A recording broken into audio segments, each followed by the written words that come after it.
Hello, I am Meg Monday, one of the moderators on Cancer Connect. This web chat on brain fog and strategies to help get your thinking back on track is brought to you by the National Ovarian Cancer Coalition. In this informative web chat, neurocognitive expert Heather Palmer, Ph.D., discusses symptoms, causes, and solutions to cancer-related brain fog. Dr. Palmer is a Canadian clinician scientist with over 20 years of experience studying brain and behavior relationships. While Dr. Palmer works with many populations, she is particularly devoted to supporting cancer groups who are experiencing cancer-related brain fog. We want to thank Dr. Palmer and the National Ovarian Cancer Coalition for making today's web chat possible. I will now turn the presentation over to Dr. Palmer. The topic of conversation today is talking a little bit about brain fog. So ultimately what we're trying to do is we really want to try and alleviate the feelings and the misunderstandings around the various symptoms that people will often experience as a result of some aspect of their cancer journey. So there's this strong tendency to just want to pull your hair out and feel like your brain is functioning a little bit out of control, or that things have changed for some reason. And there seems to be a lot of challenges around the terminology and the language to describe the experience. And there also seems to be a lack of validation sometimes from healthcare professionals that this particular condition, cancer-related brain fog, actually exists. So the objectives for today is to first and foremost acknowledge that cancer-related brain fog exists.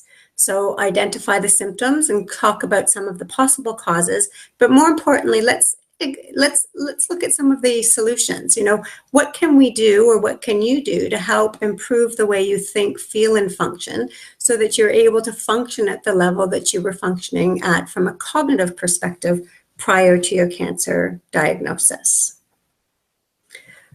So the first thing really is to try and identify what is cancer-related brain fog. And more often than not, you'll probably hear people refer to this as chemo brain or chemo fog. And I have a slight aversion to the term chemo brain or chemo fog for two reasons. First and foremost, we know that chemotherapy is not the only cause. So historically speaking, what has happened is people have gone to their healthcare professionals for decades, and they've gone back and said, you know, I have this thing called chemo brain or chemo fog. And for whatever reason, healthcare professionals haven't been sure of the condition itself or what to necessarily do about it. And patients have felt that their condition hasn't actually been validated. And they typically refer to it as chemo brain or chemo fog, but we know from both science and research, and I'll show you some information in just a few minutes, that in fact it's not just chemotherapy that causes it. So if we continue to refer to this terminology as chemo brain or chemo fog, what you're doing is you're not validating the experience of everybody who has the same condition who never received chemotherapy or hasn't yet received it. So one reason that we call it cancer-related brain fog is to be a much more inclusive terminology to help to support and validate the condition that people who haven't had chemotherapy also have. Another reason is to recognize that cancer is not the only cause of brain fog. In fact, as we get older, we will experience brain fog just as a normal part of the aging process. There are many other diseases and conditions that can impact how our brain functions, causing brain fog, whether that's chronic fatigue syndrome, fibromyalgia, Parkinson's disease. We also know most certainly that throughout our lives, we will have ups and downs and periods where our brain just doesn't seem to function as well, not only throughout our lives, but also throughout our days and our weeks. So we could experience stress-related brain fog. Or for those of you out there who have had a baby and you recall that extreme sleep-deprived brain fog. So there's many different causes of brain fog, and what we're talking about today really is cancer-related brain fog. So to summarize a definition, it's really a constellation of cognitive changes that come about as a result of some aspect of the cancer experience. And so what are those conditions, or what are those symptoms? What are most people experiencing as some of the changes?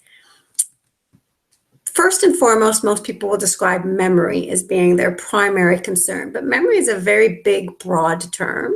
And more often in the public domain, it's really a catchphrase for a whole bunch of different challenges that people experience in the area of memory.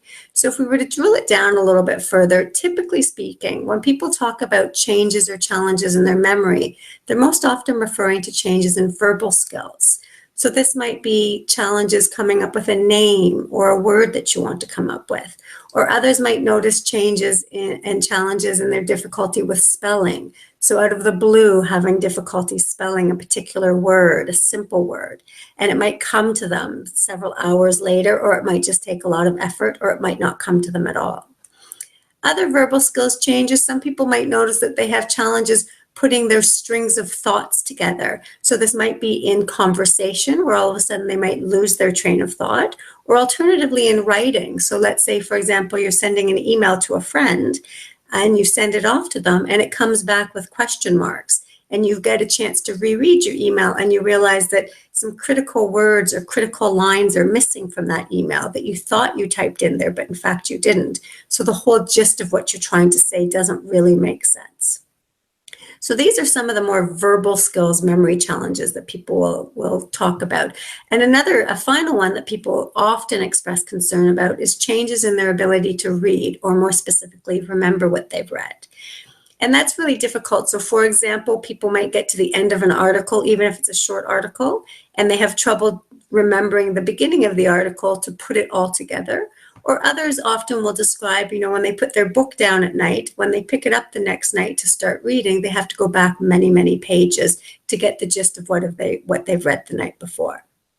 And I'd like to finish off by talking about verbal skills challenges with respect to the reading experience, because it's really hard to know, are people not remembering what it was they've read? Or is it in fact an attention and concentration challenge? Because the bottom line from a pure memory perspective is, if you don't get the information into your brain in a way that's going to be sustainable and maintained, then it's unreasonable to expect yourself to remember it later. And for many people, as a result of some aspect of the cancer journey, from diagnosis right through survivorship, there can be significant changes in attention and concentration. So it's as if there's a barrier at some times of the day for us of information actually getting into our brain. And the amazing part is we are really incredible individuals at faking attention. We can smile and nod our heads and feel like we're paying attention, when in fact our mind might be thinking about something else, or just taking a rest and have a complete blank. So there's the appearances of paying attention and processing the information, but the information isn't actually going in at all. And there are some very common barriers to general attention and concentration, and many of these barriers are felt and experienced on a fairly regular basis by people who are in the midst of a cancer journey. One is fatigue. So without question, we cannot possibly attend and pay attention and process information nearly as well when we're tired as when we're not tired. Another one is pain. Our brain's ability to process information when we're in pain is compromised because part of our brain is focusing its attention on that pain. And then finally, stress or anxiety. So without question, when we're stressed or anxious about something, our brain's ability to actually process and pull the information into a way that we'll remember it later can be compromised. So oftentimes when people are having challenges with their memory or verbal skills aspects of memory particularly, it may in fact be related to quite significant changes in the ability to pay attention and concentrate, which then has a domino effect, because if we're not able to pay attention and pull the information in and process it in a way that's meaningful to us, then the likelihood of remembering it later is pretty slim. An analogy I often like to give to people is, imagine going to put $20 in your pocket and you just slip. You miss your back pocket, but you don't realize it. That's similar to what the experience can often be. There's that sensation and the feeling that you've put the $20 there, but when you go to look for it later, it's just not there because it never actually got in there in the first place. And this hopefully that analogy helps to explain some of the challenges that some people face when we talk about memory, attention, and concentration. A bigger area of change that a lot of people will also describe is in what we call the area of executive functions, or our higher level thinking skills. So these are all the thinking skills that differentiate us from other animals. So the ability to make decisions, and the ability to plan strategically, and the ability to organize. So, and all of these particular functions, lots of people who have been diagnosed and treated for cancer will say that this is where they seem to have the greatest challenges. You know, they might find themselves taking a long time to make simple decisions, even in a grocery store, trying to decide which toilet paper brand to buy. Others might discuss, you know, that their ability to really plan and organize and think ahead becomes a little bit more compromised. So there's more a sense of flying by the seat of their pants, or constantly feeling like they're running behind or running late for things. Another big area of the executive functions that we like to talk about is what we call multitasking.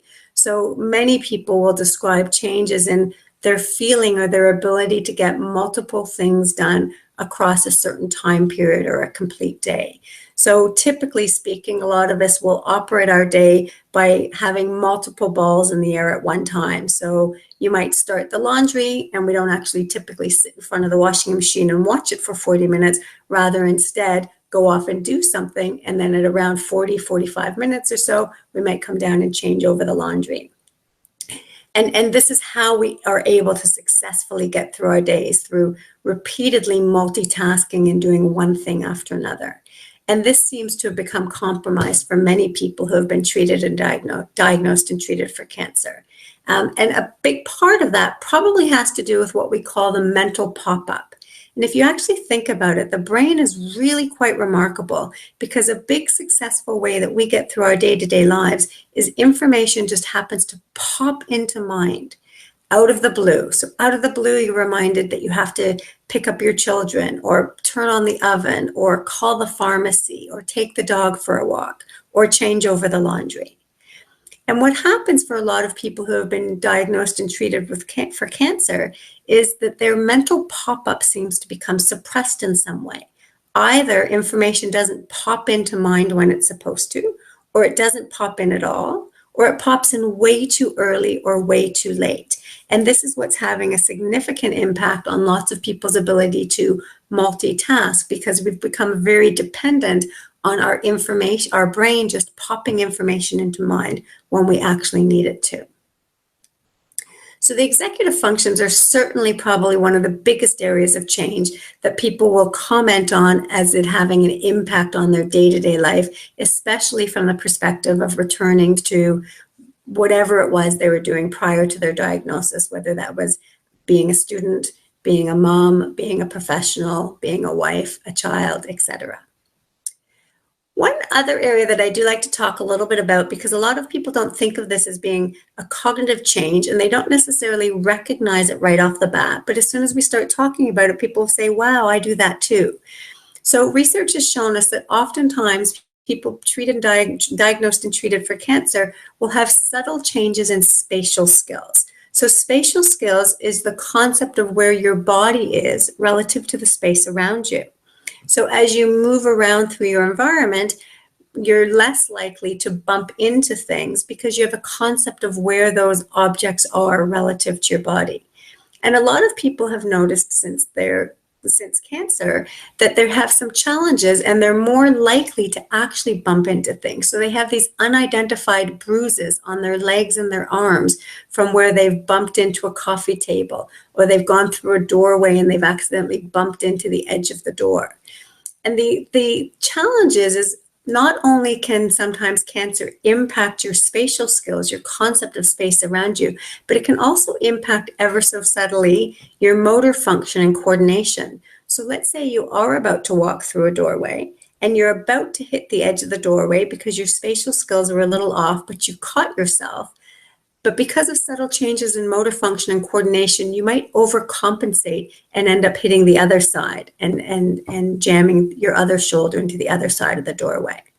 Or others will notice the subtle changes in this combination of factors when they put something on a table. So they might be noticing that they're starting to drop things a lot more. So they go to put a cup on the edge of a table, they've misjudged that space ever so slightly, so it's now teetering off the edge, and then their ability to bend down and quickly catch it from falling and crashing to the ground has also become subtly compromised. So it's almost a sensation of butterfingers, if you will. So ultimately, people are starting to describe symptoms of feeling a lot more like Mr. Bumpy and Mr. Clumsy, if you remember that book series from when you were younger. One other area I'll caution you to think through about spatial skills and motor function and coordination is with respect to driving. So we do have lots of people who will comment and suggest that they've noticed subtle changes in their ability to, whether it's park the car, so they find themselves parking much further away from the curb than they used to, or feeling a little bit more challenged when they're trying to fit into a tight spot. And others will make comments that they're noticing changes when they're making turns. So a right-handed turn, they might be cutting the corner a little bit more tightly than they used to and going up over the edge. Or a left-handed turn, they might be going a little bit too wide into the center of the intersection. So these could be attributed to some subtle changes in the spatial skills and the concept of the space around. So we talked about a little bit about some of the symptoms, and those are the most common symptoms. So when cancer survivors are studied, those are the symptoms and the concerns that are identified most often. But people often want to know, what's caused cancer-related brain fog? And obviously, the first finger-pointing exercise was chemotherapy. This is why, in fact, people typically call it chemo brain or chemo fog. And it's a pretty smart place to start because we know that chemotherapy can be pretty strong, and there's a whole bunch of side effects that can go with different combinations of chemotherapy cocktails. But some of the earlier research trying to understand cancer-related brain fog most certainly focused heavily on the role that chemotherapy might be playing. And some of the best research that we're finding in terms of identifying the role of chemotherapy is coming from animal literature, where there's a little bit more freedom and flexibility to modify the cocktails and the combinations of drugs that are being given. And they do find, in fact, in both humans, mostly in breast cancer survivors, where a lot of the research has been done, and in the animal literature, that high doses of chemotherapy and certain combinations of chemotherapy seem to be putting people in a greater risk category for having cancer-related brain fog. However, I can tell you, since running cancer-related brain fog programs in 2007, and we've seen over 3,000 to 4,000 cancer survivors go through our programs, lots of people, there are tons of people in those programs who have never had chemotherapy, or their chemotherapy hasn't started. And so we need to understand what is causing their symptoms, because the symptoms and the challenges they're facing are the very exact same ones that I just described. So chemotherapy cannot possibly be the only cause of cancer-related brain fog. So another area of research that's being explored right now is perhaps there's something about our autoimmune system's response to the cancer. So when our body detects cancer, it detects it long before we do. And there are all kinds of changes that occur as a result of that. So any foreign object or any disease or illness or bacteria or virus, the body will detect, and it will start to launch an attack on that. And as a result of that, there can be an increase in the release of the production of what are called cytokines. And we do know that cytokines can pass the blood-brain barrier, and they can cause some inflammation of the brain. So one line of research that's currently being explored is it possible that our own body's attempt to fight the cancer could be contributing to some of the cognitive challenges that some people are facing? Another area of research to explore what else might be causing cancer-related brain fog would be medication, because it's not common that people who are being treated for cancer, are they only being treated with chemotherapy? There tends to be a whole host of other medications, both prescribed and initiated by the individual themselves, that are changes in terms of what they're actually ingesting and what their body is now being required to metabolize. So for some, it might be anti-nausea pills or steroids or anti-anxiety or some sleep medication or an increase in pain medication. Others might be looking at more homeopathic and naturopathic remedies, and they might be taking other pills Or they might be changing their food intake and their nutrients, increasing the number of antioxidants, drinking green teas, eating more blueberries, switching from rice to quinoas. So there's a reason to believe that over and above just chemotherapy, there are lots of other ingestible changes that our body is trying to metabolize. And we don't yet know what the combination of all of these other drugs, both prescribed and non-prescribed, may have as an impact on our body and, more importantly, on our brain. So it is possible that research will eventually determine that there are certain combinations that might be exacerbating a cancer-related brain fog condition. And then finally, we'd be remiss if we didn't consider genetics, because oftentimes people will say that they'll sit in a support group and sitting right beside them is somebody else who's similar age, similar background, same cancer, same treatment, even with the same doctors in the same hospitals. And yet there seems to be quite a difference between the two people in terms of their physical or their cognitive function. So it's hard to explain why some people may have cognitive challenges and others might not. And one explanation and one line of research is to suggest maybe there's something in our genetic makeup. Perhaps some of us are just genetically predisposed that when you put a certain combination of factors together, they are going to tip the balance. And for one person, that might cause some cognitive challenges. And for somebody else, it might cause physical challenges. And it's not an unreasonable line of thinking. If you think about it, oftentimes when there's a flu bug or some sort of bug going around, whether it's within your community or within your household, the way it manifests itself can differ. There'll be some commonalities, certainly, but there can also be a lot of differences within the family, even though everybody has the same bug. So some might get nauseous, some might get a headache, some might get tummy cramps.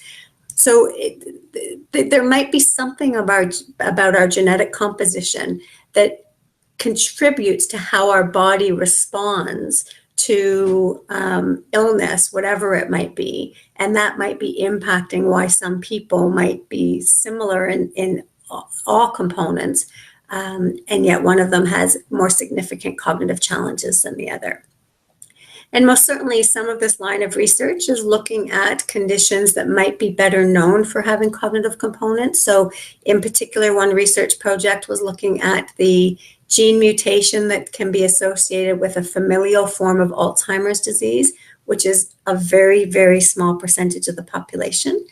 But when they did a longitudinal study on people who had that gene mutation, they did find for people who had that gene mutation, when and if they went on to develop cancer, they seemed to have a greater challenge with their cognitive capacity than those who did not. So there is some evidence to suggest that perhaps our genetic makeup is contributing to why some people have cancer-related brain fog versus others who do not. And then, of course, the final area of research and possible cause is our psychological constructs, our feelings about ourselves and our psychological well-being, such as happiness and optimism and feelings of control and independence. We know for certain that how we feel about ourselves has a huge impact on how well we function, both cognitively and physically. So if cancer is impacting our psychological well-being, then it stands to suggest that that might also have an impact on our cognitive well-being. So what do we know? Well, first and foremost, we know that cancer-related brain fog exists, and it doesn't just exist for those who have chemotherapy. We know that there's a variety of different causes, and that while research is searching for those causes, there's no reason for us not to come up with solutions in the meantime. We do know from certain studies that people who experience cancer-related brain fog typically will start talking about their concerns following their treatments, although the condition itself will often present itself during treatment. And the reason more often people will talk about it following their treatments is, typically speaking, during the treatment time, because of the many physical side effects that come and inconveniences that can come with treatment, the focus of attention seems to be more heavily weighted on that.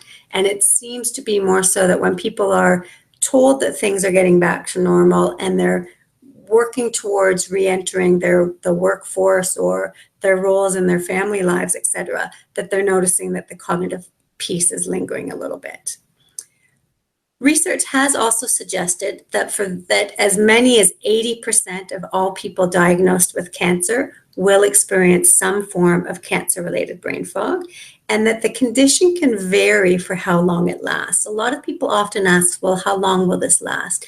And while it does vary, the research is suggesting that it continues to get better over time for most people. But that time period can take up to a year or two, and then there'll be a much smaller set of the population who may continue to have some challenges beyond that time period. And really at that point, that's where you really, a lot will determine how long this condition might last for you based on what you're doing to address it, and based on other factors such as stress and anxiety, financial burdens, your capacity for getting back to the things that are meaningful, important to you as well. So let's talk a little bit about some of the solutions. So before we talk about the solutions, I'd like to share this slide because it's a great indication of several factors. First and foremost, that sometimes our tests aren't always picking up what's going on in people's brains. But secondly, it also helps to explain some of the extreme fatigue that cancer survivors will often face. So this is what's called a functional magnetic resonance image study. So there was only 2 participants in this study. One had had cancer and was treated for it, and the other did not. The beauty of this study is that they were identical twins. So for all intents and purposes, their genetic makeup was the exact same, except one had had cancer and was treated for it, and the other had not. The one who had had cancer expressed on a regular basis to her healthcare professional that she just didn't think she was thinking as well as she used to, that she felt she had this condition she referred to as chemo brain or chemo fog. And so twin A and twin B went through a whole battery of neuropsychological tests, examining all the functions we've talked about: memory, language, strategy, decision-making, multitasking, etc. And there were no significant differences between twin A and twin B on those tests. Then they had an opportunity to go into what's called a functional magnetic resonance image machine. So this is an MRI with a functional component, which means that when the person is in the scanner, they're actually doing a task, an exercise of sorts. And while they're doing that task, the researchers can look to see where does the blood go to throughout the brain as they're doing this task. So if you will, it's a window of opportunity to look inside a working brain and see how it's functioning. And in this particular task, it was a working memory task. So twin A was in the scanner doing the working memory task, and then twin B. And working memory is an in and out process where we're constantly trying to take new information in, hold it in mind for a few minutes, and then spit it out. And the results that you have in front of you are the 3 different phases of the working memory test.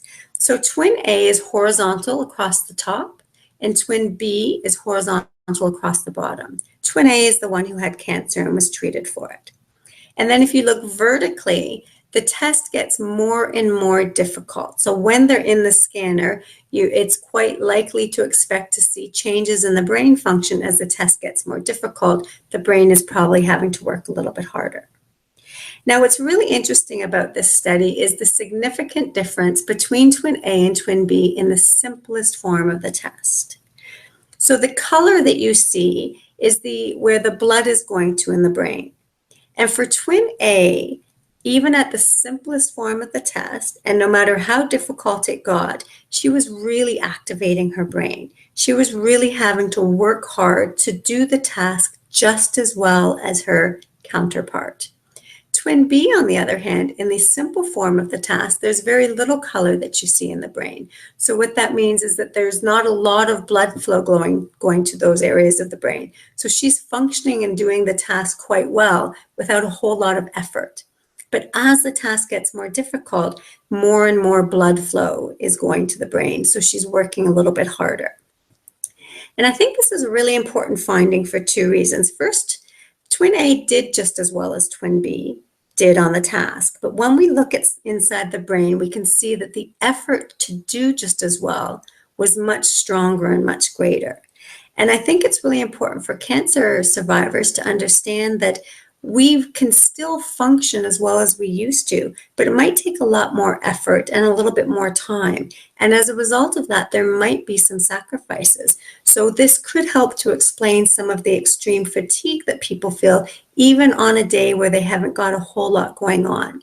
Because if our brains are having to work that much extra hard than our brain used to perform simple daily activities, it's not surprising that there would be both brain fatigue and physical fatigue at the end of a day. And one area of particular concern for me, especially when people are returning to work, is the cumulative effect of this. So day one at work, you might feel all right and have lots of energy, but your brain is working a little bit harder. So by day two, you might be getting a little bit more tired. Day three, perhaps starting to make mistakes. Day four, really just looking forward to Friday coming and the work week being over. And then people often in a return to work situation find themselves sleeping excessively on the weekends, if that's their work week, to make up their energy to be able to get back to work on Monday. And that's when it becomes a quality of life issue. So what are the solutions? Well, we know that brain fog exists and we want to do our best to understand it and prevent it.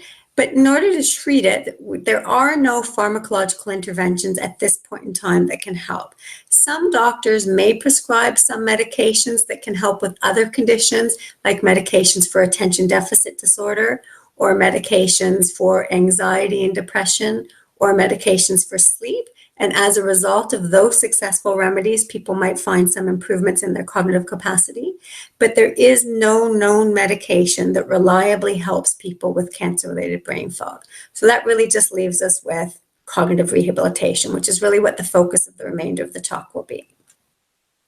And in order to talk about neurocognitive rehabilitation, I do want to talk a little wee bit about the brain, because I want everybody to start thinking of their brain in a slightly different way.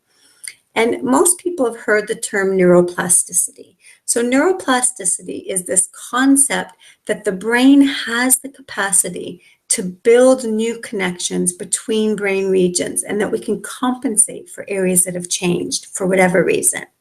So historically speaking, most people felt that the brain was fairly static beyond our developing years. So what that meant was most people felt that as we got older, our brain just started to deteriorate over time, with brain cells dying, with atrophy or shrinkage, etc. And that's why people started to function less well in their aging years.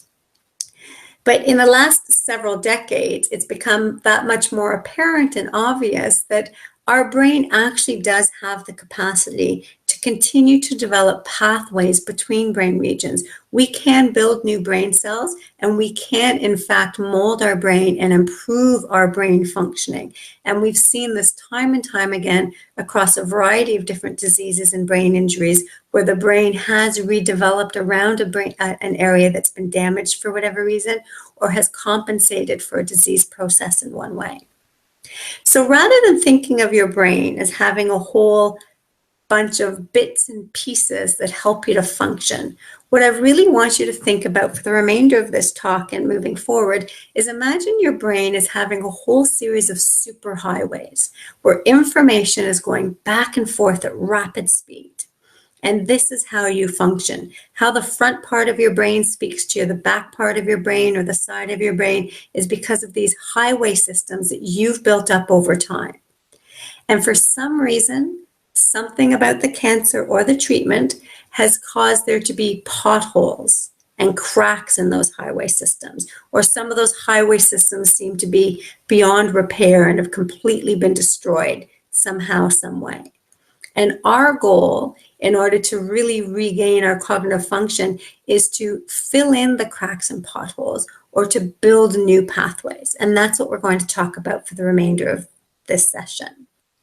So when we talk about neuroplasticity and cognitive rehabilitation, there's three main areas that we focus on. The first one is, how can we repair existing pathways? So if you're imagining your brain as having a whole series of pathways and highways, and these highways have cracks and potholes, the best news for me is when somebody says to me, Heather, I used to do that, but I don't do that anymore. Because that tells me that they have the pathway, they have the foundation of the pathway there, but for some reason it's just not functioning. So we need to help smooth out that surface. So the way you can repair existing pathways inside your brain is simply by using techniques and strategies that you already have and that have worked for you in the past. Start digging them up. Why do we sometimes use certain strategies in work but not at home, or at home but not at work? Or why do we say, yes, I used to do that when I was busier? Start thinking through your cognitive toolbox and what strategies have worked for you in the past, and practice them and use them as often as possible, even when not necessary. So for example, if you're at the bank and the teller happens to have their name tag on, even though you don't need to know their name or learn their name, while they go to get your money or do the transaction for you, come up with a way to remember their name. Their name is Sally, and you think, oh, you know what? She reminds me of my niece, Sally. Take that extra little bit of effort to use a strategy, because every time you use a strategy, whether you need it or not, in essence, what you're doing is you're throwing another layer of pavement on that pathway. And the more and more you do that, you are filling in these cracks and potholes. So what you're doing is you're helping to build up and strengthen and smooth out a pathway that you will need for something else that's more important later on. Secondly, we do have the capacity to build new pathways. As I mentioned, research has shown us, especially for people who've had stroke or significant brain injuries, that sometimes if they're not able to repair the existing pathways, they're able to learn new ways to do something and actually build a new pathway around the brain region that's been compromised for whatever reason. So the way you build, now building a new pathway absolutely takes much more time, much more effort, but it is possible. So building new pathways, for those of you who might be having cognitive challenges and you can't think of anything in your toolbox or existing pathways, that would be learning something new. So learning new strategies, seeking support from peers and colleagues and support groups. You know, what do you do? How do you handle this situation? And then you practice and practice and practice their strategy, so that every single time you're practicing and working on it, you're actually building a new pathway within your brain. And then the third area that I really want people to think a lot about, because it's grossly undervalued as being as important as it is, and that is the recognition that just like our highway systems, our brain can experience rush hour. So you need to take the time to really explore over the course of your day, what are your alert times and what are your fatigue times? Because we all have them. And they might have shifted as a result of some aspect of your cancer diagnosis or treatment or survivorship. So identifying your alert times and putting your planned activities that really require your brain to be during those alert times, and using your fatigue times for the tasks that don't require a whole lot of cognitive resources, is the best way to start planning your days. And that might have changed. You may have previously been a morning person and bright-eyed and bushy-tailed, and now you realize that you're really groggy and it takes a long time to get going in the morning. So that means that you need to not have your meetings with accountants and important cognitive functions first thing in the morning. You want to shift those to the afternoon when you've identified your alert time. And a lot of people will ask me repeatedly, you know, Heather, how come I could do this in the morning and I can't do it in the afternoon? And I really want you to recognize that it's very similar to rush hour. We can plan our days around when our brain's going to work our best for us, and we can plan our days around when our brain's not going to work the best for us. Just like for those of you who live in big cities where there's traffic and rush hour, you would never expect to get from point A to point B during rush hour in the same amount of time as in non-rush hour. So start to think of your life that way and plan around when you're most cognitively alert for your most cognitively demanding tasks to get the best function out of yourself. I'm going to describe a three-pronged program that we use to help support people to maximize their thinking capacity. So we call it a multidimensional program, and this program, the underlying foundation of the program, is in fact the neuroplasticity concepts I just described to you. So each component of these programs are designed to help people to repair existing pathways, build new pathways, and most certainly create an acute sense of awareness of when they're at the top of their game and when they should be using cognitive resources versus the times of the day when they might not be quite so cognitively strong. And this three-pronged process or three-pronged program, multidimensional program, focuses on memory, task management, and psychological well-being. So I'll give you a little bit of insight into each of these three quite quickly, and then hopefully we'll have some time for some questions. So from a memory perspective, ultimately, while most people say that it's memory that is their biggest challenge, in fact, we find that it's not about the capacity and the amount of information they're remembering. More, it's about how they're processing the information. So there tends to be a change, as I alluded to earlier, with attention and concentration, and other changes with our ability to actually pull the information into our brain in a deep and meaningful way so that it's actually usable later. More, what often seems to be the case now is people tend to find that information is just sort of fluttering on the surface of the brain. And as soon as there's any kind of distraction or interference, it slips away. It's like, boom, it's gone. And what's interesting about levels of processing is it can take very simple, tiny little subtle changes that can really help you to improve the way you process information. So this is a very old study that was done with university students who were given all three groups. There was three groups of university students, and they were each given a memory test, and each of them was given a slightly different instruction for how to do the memory test. The first group was told they were going to be given a list of words and they needed to remember them, but to focus on the first letter of each word. So if the word were ball, you might think B. The second group was given the same list of words and the same instruction, except they were told, when you focus on the word, I want you to come up with a rhyme for the word. So if the word is ball, you might think hall. And the third group was told, okay, when I say the words to you, I want you to use them in a sentence. So if the word were ball, they might think, my son likes to play with a ball. And what you have in front of you are the results. So 40 minutes later, when their memory was tested, it was found that the university students who focused on the first letter, which is very surface processing, really remembered less than 20%, 18% in fact. Whereas the group who focused on the word in a sentence, so in order to use a word in a sentence, you have to think more deeply about the word. You have to think about what the word means. You have to put it in the sentence using grammatical rules, such as having a verb and a subject in it. And quite often, when people use sentences, they will use a sentence that has some sort of meaning to them. So my son likes to play with a ball is very true. So the simple, subtle process of thinking a little bit more deeply about the information resulted in just a 40-minute delay, a significantly improved ability to remember.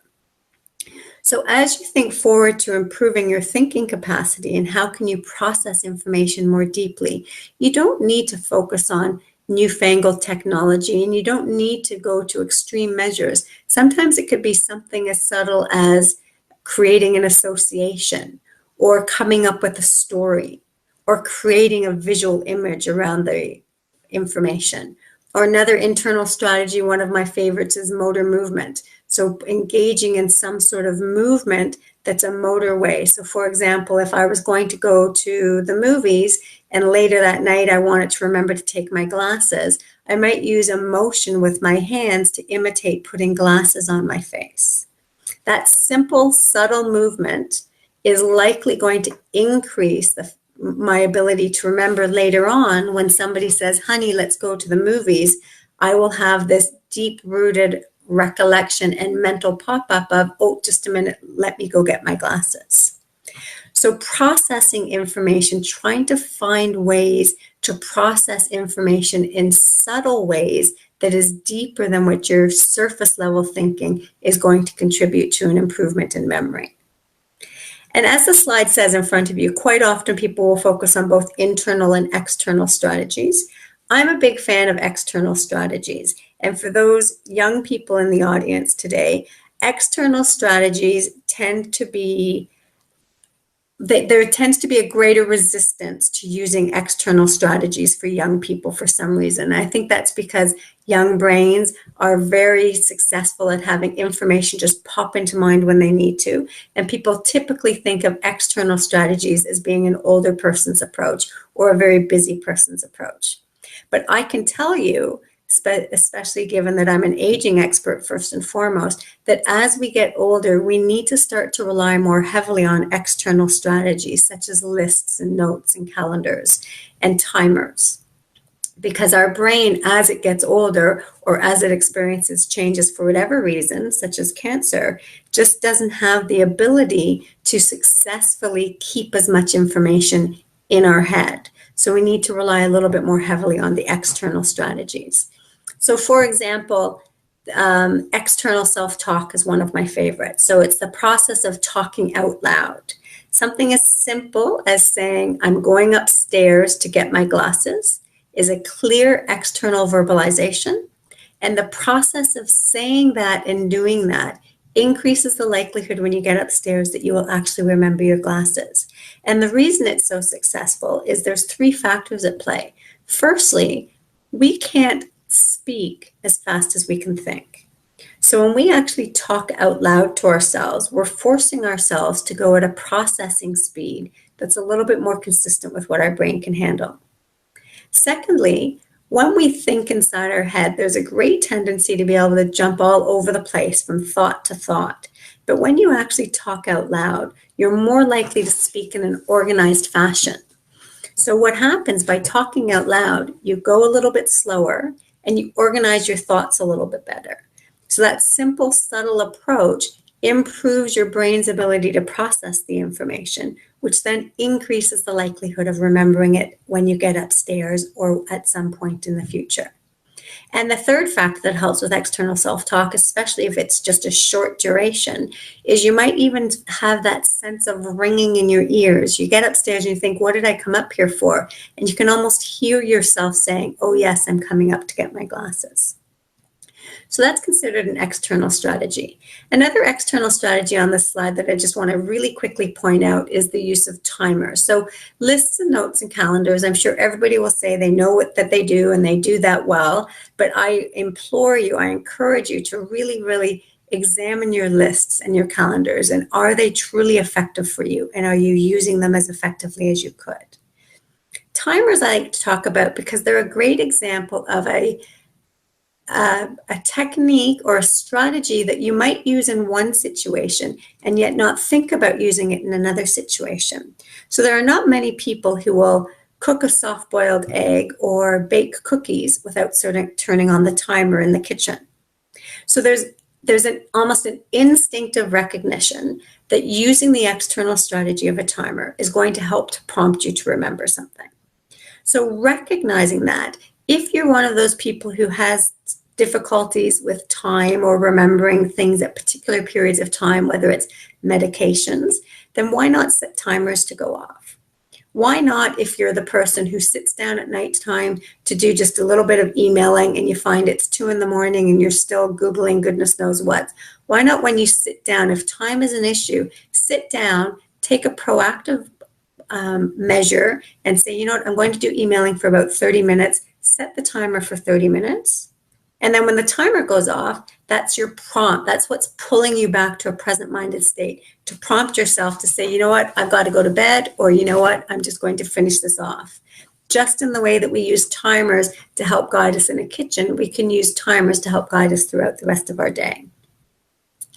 And ultimately, the key with memory strategies and techniques is to explore what's in your cognitive toolbox. What are all of the strategies that you've used up until now that really help to support you? And what are some new strategies that you can learn from friends and colleagues and people in various support groups that you might go to? Because there's a very good likelihood that many people around you are experiencing some of the same cognitive challenges, and perhaps they've come up with solutions that work well for them that will also work for you.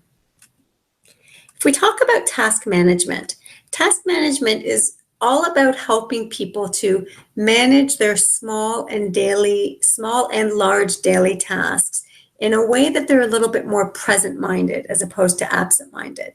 Because what we do hear often is we hear people say that they have a great difficulty with being distracted or interference. They go to do something, something catches their eye, and then all of a sudden they're lost or confused. And as a result, they have all kinds of things started and a bunch of things that they never finish throughout the day. And oftentimes, people also say that they find that the complexities of day-to-day life seem much more overwhelming than they used to. So task management is a 4-step process that I'll go through with you that's designed to help reduce all of these feelings of overwhelm by simplifying life, manage both small and large daily tasks in very much the same way by using the same steps. And what the steps do is they're really promoting that present-minded. So you're always consciously aware of what you're doing and why you're doing it, rather than operating in an absent-minded state. Because when we're absent-minded, we don't actually process the information very well, and therefore we don't remember it. And so the 4 steps also can help prevent you from getting distracted in the first place. Or beautifully, if you do get distracted, as long as you're churning through these 4 steps on a regular basis, you will catch yourself and you'll pull your mind back to the present. So let me show you how it works. The 4 steps are stop, clarify, simplify, and monitor. So they're very simple. The first stopping mechanism is where you need to jolt yourself back and just stop regularly throughout the day. So somebody who successfully uses these 4 steps would be churning through them hundreds of times a day. So people might think it sounds exhausting, but it really takes less than a second. And what you want to do is you want to take advantage of any kind of transition. So any movement, if you go from sitting to standing, or from watching TV to reading a book, or from the living room to the dining room. So anytime there's a natural transition, that's a natural opportunity to just quickly stop for a minute, take a deep breath, and clear your mind. And once you've done that, you then move into the next step, which is clarify. So in clarify, you would ask yourself 1 or 2, maybe 3 simple questions such as, where was I going? Or what was I doing? Or what was the priority here? And then as you move from there, depending on the answer to your question, it gives you the opportunity to simplify and to break things down into a series of simple, manageable steps. So what you've done through stop, clarify, and simplify is you've taken the moment of a transition to just pull yourself back, because you might be moving from A to B or doing something without thinking about it. It's an opportunity to just quickly stop, pull your mind to a present state where you're consciously aware of what you're doing. You're consciously asking yourself what's next, or what's the priority, or what do I need to do here? And then you're answering the question in a calm way by listing out a series of simple steps so that you can then act and be successful. And then the monitor is the feedback loop. We need to constantly monitor where we are and stop and clarify throughout our day. So when I use stop and clarify, I mean, as soon as I get in the car, I will stop and clarify and say, where am I going? What time is it? How much time do I have to get there? As I'm driving the car, I will stop and clarify to keep myself mindful of where I'm going and what I'm doing, because I might be taking a route that's different to normal or going in a different location. And sometimes when our mind goes into that absent-minded place, it might go onto autopilot, and we might take an exit that we didn't intend to take, and then all of a sudden we're confused and perplexed about where we are and what we're doing. So stop and clarify can really help with both large and small daily tasks. And I strongly encourage you, as a bare minimum, to try and use stop and clarify, immediately following this session, and just see what it does for you from the perspective of present-mindedness. Because when you're present-minded, you're more likely to then process the information in a better way, and you're much more able to remember the information later on. And then the very final component of the multidimensional program is psychological well-being, which really refers to how we feel about ourselves and others, constructs such as happiness, optimism, feelings of control. And we know from science and research that when people feel good about themselves, when their levels of optimism and happiness and feelings of control are high, then their cognitive scores are high. So if they were tested on memory, language, multitasking, those will be high scores. When people are tested again, if for whatever reason their psychological well-being scores are lower, so they're not so happy, not so feeling in control, not so optimistic, then their cognitive scores will also go down. So what we know is that there's a strong correlation that how we feel about ourselves is directly related to how well we think. What we don't know is what causes what. So if I'm feeling great, is that why I think well, or do I think well because I'm feeling great? So to truly maximize your cognitive capacity, it's really important that you get yourself into a positive spiraling self-fulfilling prophecy. So a positive feeling of where I feel I'm in control, and because I feel I'm in control, I'm capable. And because of that, I feel independent, and I'm solutions oriented, and I'm optimistic, and I feel clear in my head. More often than not, what can happen is people can get themselves into a negative spiraling cycle where for whatever reason, they feel like they've lost control. Something about the cancer has caused them to lose control over some aspects, or they might feel all aspects of their life. And that might make them feel as though they're incompetent, and they start to reduce activities, and they start to avoid challenges and socializing less. And that has an impact on quality of life, which then can lead to pessimism and feelings of depression and anxiety. And it can become a negative spiraling cycle because we know that when people aren't feeling good about themselves, they're not going to think as well. And when they're not thinking as well, they feel like they've lost control. So it becomes this negative spiraling cycle. So ultimately, to truly improve your cognitive capacity, you want to work on your psychological well-being, engage in activities that are purposeful and meaningful, find control over the areas of your life that you have control over, and celebrate those. So just to very quickly summarize, there's no question that cancer-related brain fog exists. It is a real condition. There are many healthcare practitioners who are still learning about it, and the research is certainly up in the air about it. But the challenges with the research happens to be more so in our ability to actually test the condition rather than the existence of the condition. The symptoms will absolutely vary from person to person. So just as we are all individuals and the cancer will affect us in different ways and the treatments will affect us in different ways, most certainly cancer-related brain fog will affect us differently. However, there are common domains that are affected, and those most common domains are areas of memory, in particular verbal skills challenges, coming up with words, and executive functions. So higher level thinking skills like planning and organizing and multitasking and decision making.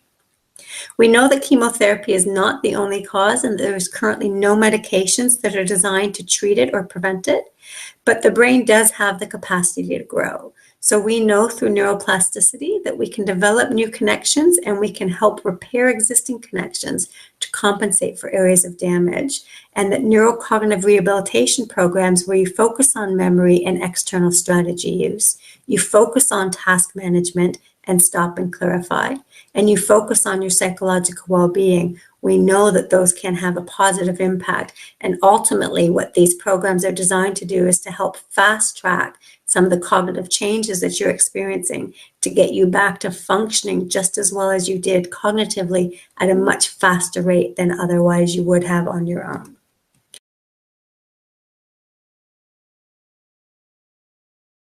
So how can loved ones help someone experiencing this? I think that's an absolutely fantastic question. And I think one of the challenges for many people and many families is there seems to be an expectation that when the outward signs and symptoms of cancer and treatment are gone, so when hair starts to grow back in, when energy is starting to come back, when doctors are saying that things are much better, there is the expectation from family and friends and ourselves, in fact, that our thinking capacity is completely back. But what people are often finding is that our ability to fully function from a brain's perspective lags a little bit further behind some of those physical symptoms. And as a result, it's very hard for family members to understand this, or coworkers or bosses because it's hard for us to understand it. So I think the first way to get families to help is to have them understand and recognize that while physically there might be signs and indications that everything is returning back to normal, cognitively there might be some sort of delays. And as a result, you really need the family and friends to support you in terms of using some of these external strategies and to be patient and to help you to build those pathways up again.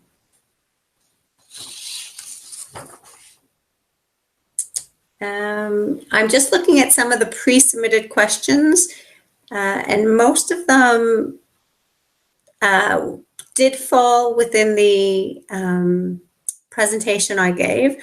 One question was, does exhaustion fall under the brain fog category? And I do want to address that in particular because absolutely, exhaustion, our ability to think clearly when we're tired, is compromised. So our ability to process the information and really get it into our brain when there's either fatigue, as I mentioned, or pain, or significant stress and worry, it's as if it just keeps hitting the forehead and not going anywhere. And yet we feel as though we're paying attention, or we might be trying very hard to concentrate and pay attention, but the information is just not getting in there in a place that it's actually going to stick. And as a result, it could be a day later, several hours later, when somebody says, remember I told you that? And you may have no recollection of the conversation whatsoever, even though you appeared to be engaged in the conversation at the time. So absolutely, pain, fatigue, and worry will have an impact on your ability to get the information in, which is then going to have a domino effect on your ability to get the information out again. So most certainly you want to strategically plan your day and your activities around when there's less pain, when there's less worry, and when there's less fatigue. Well, thank you very much, everybody, for participating. Good luck and think well.